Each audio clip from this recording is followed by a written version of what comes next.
सबसे पहले कक्षा 6 कोणों के प्रकार। और आज हमारे पास है पूरक कोण।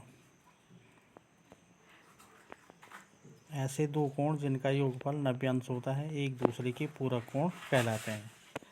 जैसे 60 अंश धन 30 अंश बराबर 90 अंश, तो 60 अंश और 30 अंश एक दूसरे के पूरक कोण है। इसी प्रकार 45 धन 45 अंश बराबर 90 अंश, तो 45 अंश का पूरक कोण 45 अंश होता है।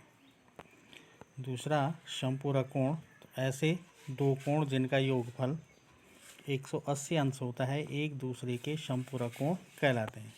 जैसे 60 अंश धन 120 अंश बराबर 180 अंश, 60 अंश और 120 अंश एक दूसरे के समपूरक कोण है। इसी प्रकार 90 अंश धन 90 अंश बराबर 180 अंश, तो 90 अंश का समपूरक कोण 90 अंश ही होता है।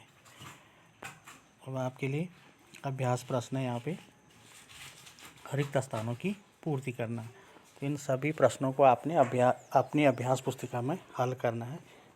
इनके उत्तर दिए गए हैं। कक्षा 7 के लिए गुणनखंड।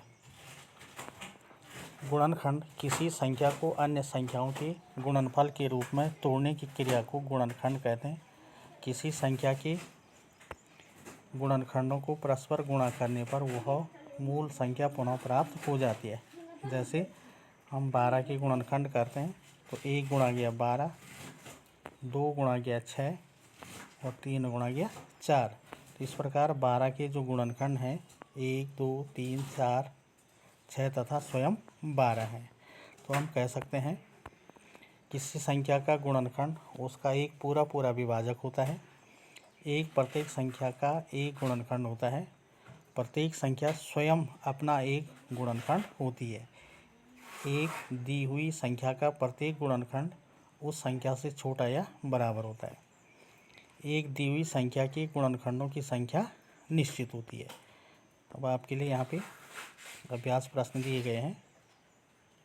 आपने इन प्रश्नों को अपनी अभ्यास पुस्तिका में हल करना है।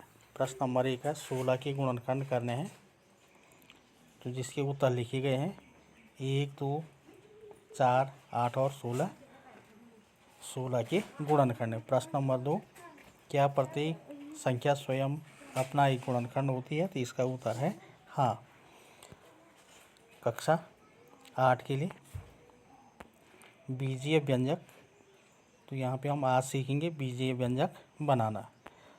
तो x में 4 घटाना, तो इसका उत्तर हो जाएगा x ऋण 4। दूसरा y के 2 गुने में 5 जोड़ना, तो 2y धन 5। p को 10 से भाग देना, तो इसका उत्तर हो जाएगा p बटा 10 ऋण 8। m के 5 गुने से 12 कम, तो 5m ऋण 12। अब आपके लिए यहाँ पे अभ्यास कार्य दिया गया है। बीजीय व्यंजक बनाना, तो संख्या y में से z को जोड़ना, तो y प्लस z हो जाएगा।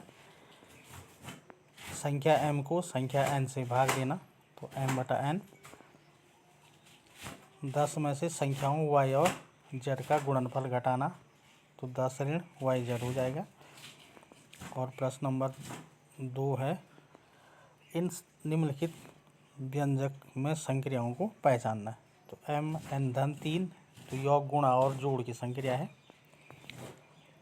p बटा 5 योग भाग की संक्रिया है। आपने इन सभी प्रश्नों को अपनी अभ्यास पुस्तिका में हल करना है। धन्यवाद।